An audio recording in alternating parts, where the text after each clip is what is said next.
Hey guys, and welcome back to another video. And today, I want to cover everything that CIG talked about on the most recent episode of Star Citizen Live. Now, this was a longer video and there's a lot of stuff to cover, but I still recommend you guys watch that original video because there's a lot of nuance and the devs kind of talked about some of the reasons why they made some of the choices. So I'll leave the original video linked in the video description below if you guys have the time and you want to check that out. But in today's video, I kind of want to condense everything down and give my feedback on some of the stuff that they talked about. A lot of this news you might have already heard, so I kind of just want to talk through things and let you guys know what I think about some of this stuff. So without further ado, let's get right into this video. So the first thing that they talked about was armor. So armor was not in the original tech preview of engineering. Now it will be coming to PTU with 4.5. So armor will be in 4.5, and the first testing opportunity we'll have with it will be in the PTU. The ISC next week will be on the updates to armor and engineering, as well as a few other things. And this most recent Star Citizen Live will be the last for the year. So this will be the last time they make a live video. So a lot of people's feedback from engineering was that, the projectiles were kind of just directly attacking the components, and that was making them go down very fast, and people were having to run around the ship, and it was a very artificial feeling experience. And so people were kind of asking what happened to the armor and all of this stuff. So we'll see how CIG choose to balance it. There's not really much feedback for me to give here. It's just one of those things where we have to wait and see when it gets to PTU. We'll have to test it and see how that works out. The next thing that they talked about was the Aurora rework. So it's looking like it'll be out soon. And in the first half of 2026, CIG talked about an Aurora Mark II that's confirmed to follow soon after it, that will follow the same design language of more modern R-size ships like the Zeus and the Perseus. So again, players were kind of asking CIG what's kind of the reasoning behind doing a Mark II or a rework. Essentially, when they do a rework, they just want to make that ship playable. And right now, there are some issues with the Aurora that they need to finalize. They need to put in things like a fire extinguisher, make entrance and exit a little bit more easy. New players use that ship and do box missions and that type of stuff. So they want the ship to be able to work for the gameplay that's designed to have. Now, a Mark II is kind of more of a design change. They want to add in some new unique feature about the ship that might be a little bit different, but it's mostly stylistic, and it kind of gives the devs the ability to do something different with a known ship and still keep the old ship around, because there are a lot of people who own Auroras. According to CIG, Aurora is the most owned ship, and so those people who might like that ship and want it, they can still have that ship with the Mark I, and then they'll bring out a Mark II that is a new design for new people who want a different look from that ship. I don't have a problem with this at all. I do know that there's some other people in the community that don't like the idea of Mark IIs. I think it's a great thing because CIG gets to sell a new ship and keep an old ship for the people that like that. The next thing that they talked about was the railing. The railing is planned for next year, 2026, and it's going to have a cargo increase to 640. We have seen this updated on the website as well, so I believe this is confirmed. I think that's pretty good, but basically what CIG has said is that they haven't yet pinned down the cargo grid structure. But again, it's kind of in development right now, so they'll probably have an update on that pretty soon. Then we have the Hull B's cargo getting an increase. So the Hull B's cargo is going up to 512. This is huge. This kind of puts it more in line with something like a Caterpillar, to be honest with you. If I'm a Caterpillar owner right now, I'm kind of sweating bullets this ship is looking really exciting. And again, right now, it's still only $140. The Hull B is also in production, so I wouldn't be surprised, again, if that ship got released next year. So right now, it's $140. It's kind of in development right now, being planned to, be released next year. And its cargo is going up to 512. I think a lot of people are going to be looking at this ship. It will also still be able to land on planets with a new X pattern spindle. I'm not entirely sure what that means, but CIG said they'll kind of go into more detail about that in the future. Now for the bad news. The bad news is the hull D and E will have its cargo reduced. The hull D is going down to 6,912 SU, and the hull E is going down to 12,288 SU. Now, this is still an incredibly large amount of cargo for interstellar missions, but at the previous cargo levels, I think the hull E used to be at like 94,000 SU. At those previous levels, it was potentially economy breaking, right? It's really hard to balance a game where the cargo scales that different from all other ships in the game. Most ships are going to have under 1,000 SU. There's going to be, a handful of ships that have, between 1,000 and 5,000 SU, and then these hull series ships that have like crazy amounts of SU cargo. So I do think this decision is a good one by CIG, and we'll kind of see how it plays out, how they balance the economy. Again, these are still huge numbers. Then we have the Ironclad. The Ironclad is also getting cargo increases like the hull B, with the standard going from 1536 to 2,204 SU. Then the assault cargo is also getting an increase from 1,152 to 1,440. Now, one of the reasons why this is possible is because the moving the bulkhead in the Ironclad, so they changed design a little bit more after playtesting it. And they also said that the command module is moving along in development nicely and is planned to be released alongside the Ironclads. So that's also exciting to see. Now, they also went into the silhouettes that they showed at last year's Citizen Con. There are still 3 that were unreleased, and the 3 silhouettes that they haven't released yet are the MTS crafting vehicle from Greycat that they talked about during the MDC release, I believe it was, and a crafting variant of the Atlas platform called the Anvil Auxilia with a tier 2 medbed and crafting capabilities. So it's basically like a Drake Clipper but a ground vehicle. And then Consolidated Outland is also coming up with a new ship called the Forge, with the ability to bring up ground resources and refine them before crafting finished items. So this Consolidated Outland ship called the Forge will essentially be like a baby Pioneer. And I think, again, what CIG said is that they want to make ships in a specific career path, and they want to make levels to it. So there'll be like an entry level, a mid level, a large version, and then like a capital version of this thing, right? Where you have the Orion as the capital mining ship, the Arastra as the large one, the Mole as kind of the medium one, and the Prospector as the small one. So they want to do that with crafting. They're going to do that with base building. And so they're making ships at kind of every stage of the gameplay loop.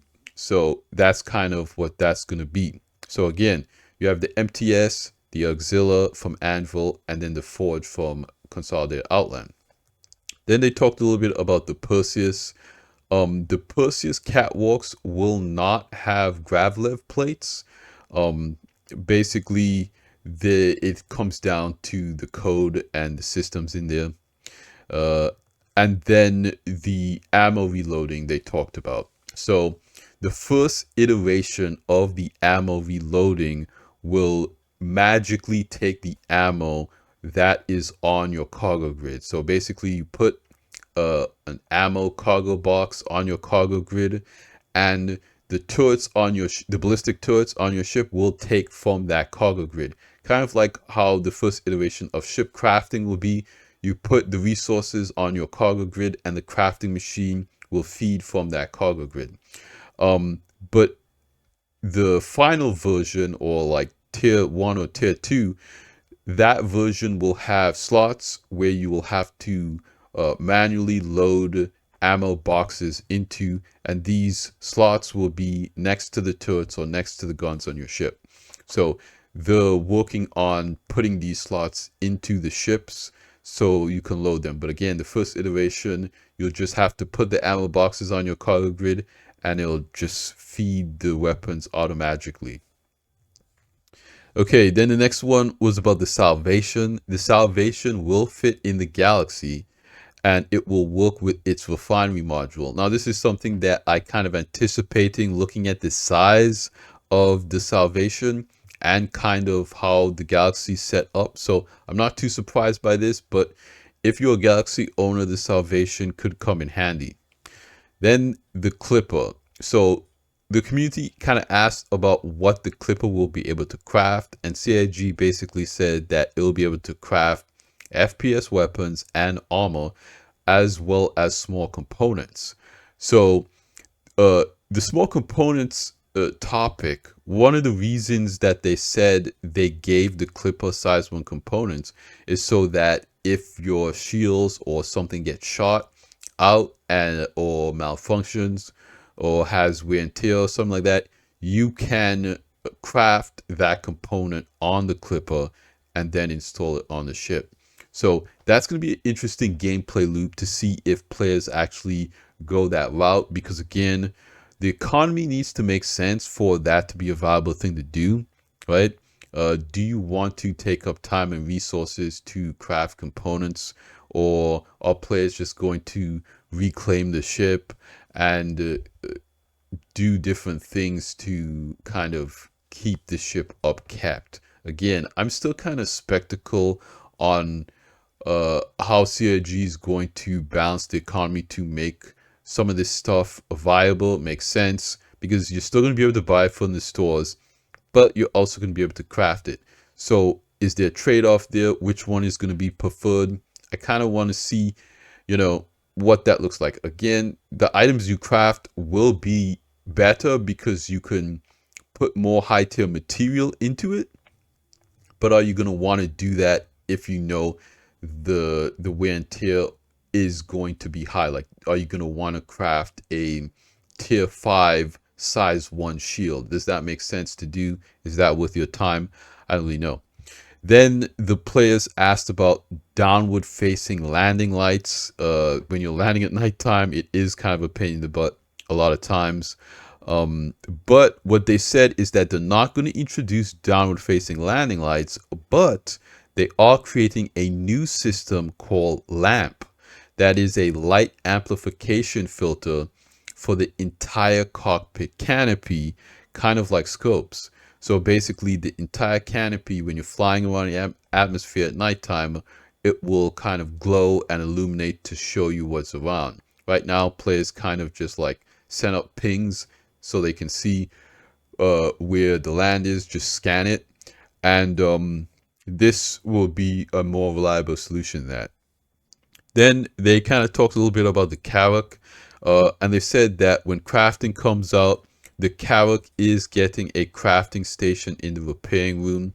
Now, I don't know when this will be, if this will be in 2026, but you know, it makes sense for them to wait for crafting to come out to update the art in that room. Again, that room was designed to be a repair area, but it was designed and developed before full crafting was kind of like the main idea for you know how things are going to be done. So now again, repair right now, and I kind of want to explain that statement a little bit. repair right now is kind of done the same way salvage is. Like you have a salvage tool, and then you can kind of add material to a destroyed or compromised item and repair it.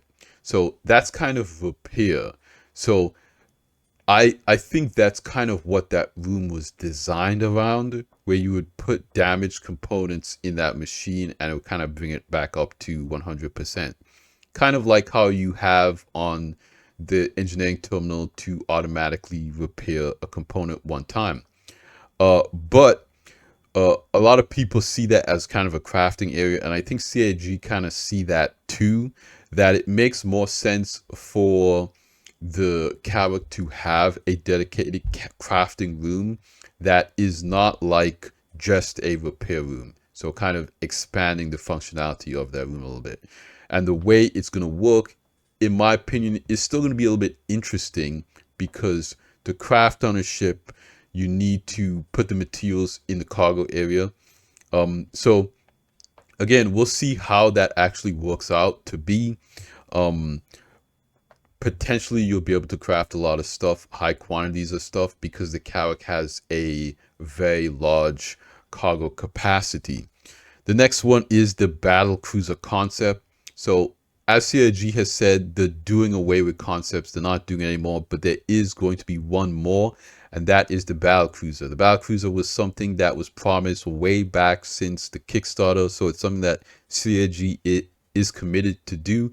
It's something that they have to do because it's a stretch goal that the player base reached. So that concept will more than likely be revealed at Invictus launch week 2026 next year. So, you know, if you guys know, the largest ship in the game currently is the Bengal. The Bengal has never been sold and cannot be purchased, but the battle cruiser is a different story, because the player base wanted to be able to buy a ship like the Bengal. So CIG basically said, hey, if we raise this much money, you'll be able to get a battle cruiser. So that's going to be the new biggest ship in the game.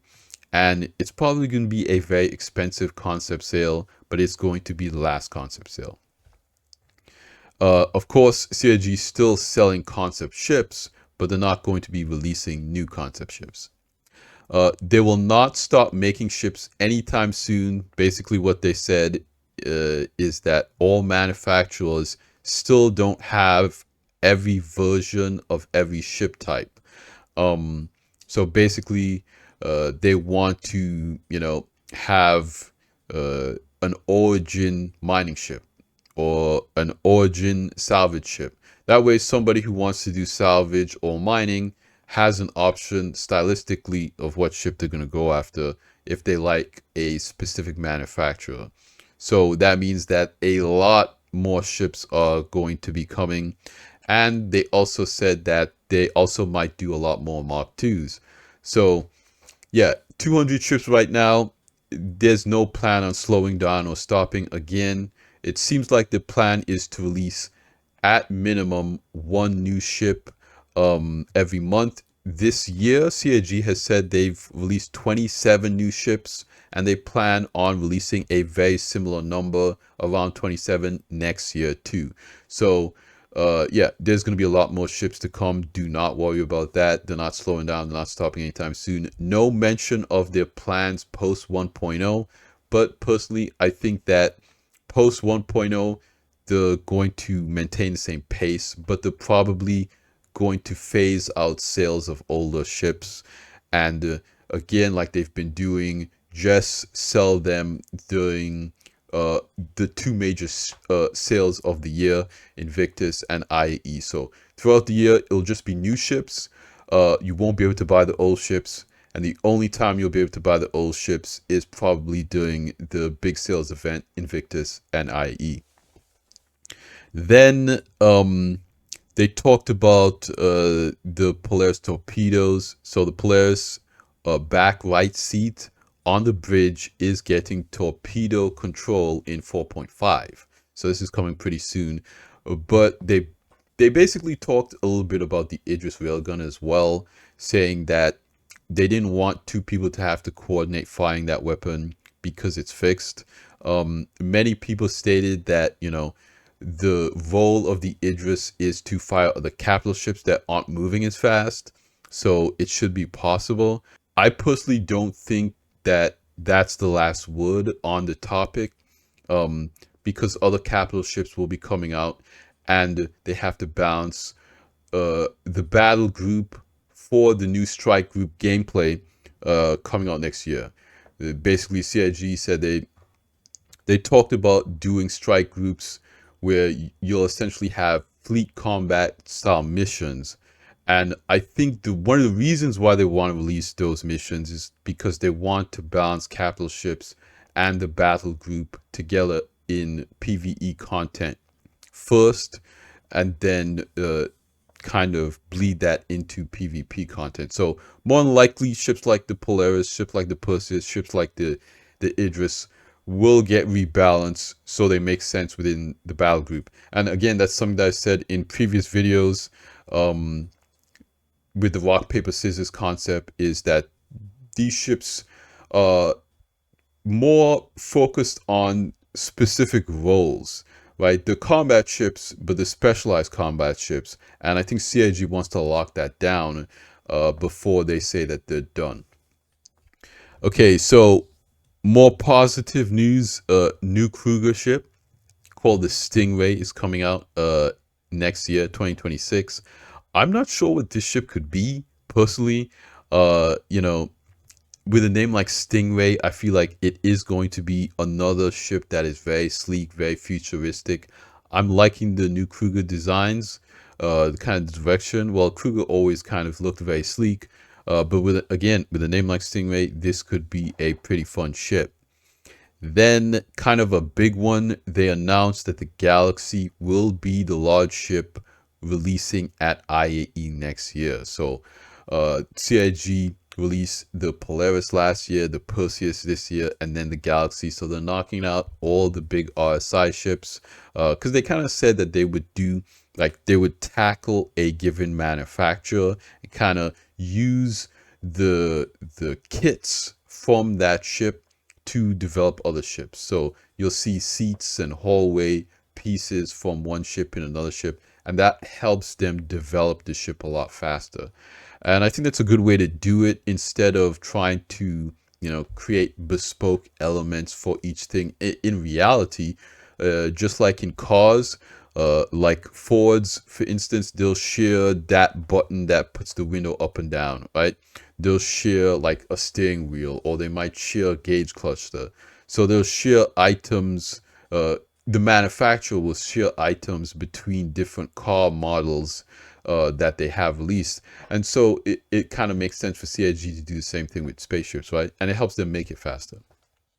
And then the last big thing from this Star Citizen Live is they kind of called out the manufacturers that will be releasing next year.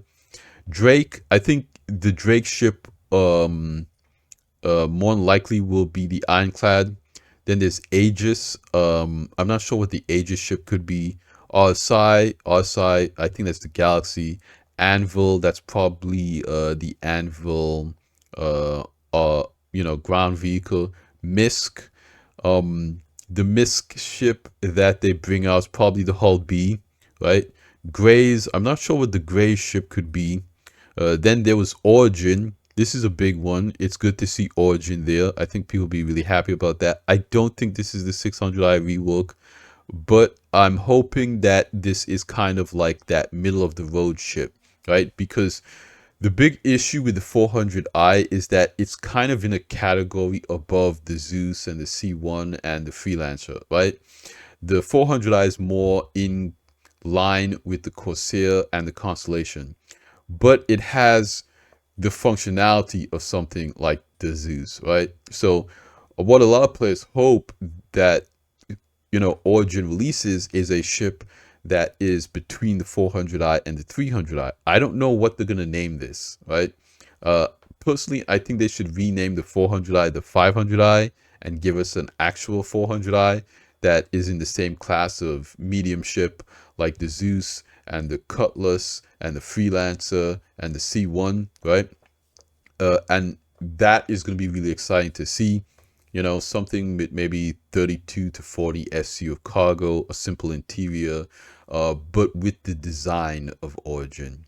So I hope we see that next year. Then Gattack, this is more than likely the Raylin, and last Grey Cat, this is more than likely the MTS, craft and ground vehicle. But those are just some of the manufacturers that's coming next year. There's going to be a lot more because, again, they're saying they want to do around 20 ships next year. So that's all the news from Star Citizen Live. Last thing to cover is there's also some news from the store, from the web page, from the website. The Expanse refinery ship cargo is looking like it was expanded to 128 SU, up from 64. Also, the Soul Singer trademark was apparently abandoned. CIG is not pursuing this trademark anymore. And last, they're doing some new med armor and med guns. There was some kind of leaked photos. I'll put them up here so you guys can kind of see what they look like. The armor looks pretty good. Of course, they're going to be releasing a lot more FPS stuff. They're also releasing FPS gun attachments. Again, I'll insert a photo here so you guys can take a look at that. But that is all of the new stuff from Star Citizen Live, and all the content that's coming out that we know about and hear about. 4.5 might be in PTU when you're watching this video. It might go to PTU over the weekend. I'm not entirely sure, but this seems like the gearing up to get it out the door as fast as possible, because they want it to be the December patch, 4.5 in December. So I hope they're able to accomplish that goal. It seems like it's going to be very interesting. I know a lot of people are going to, you know, be excited to test out engineering and armor.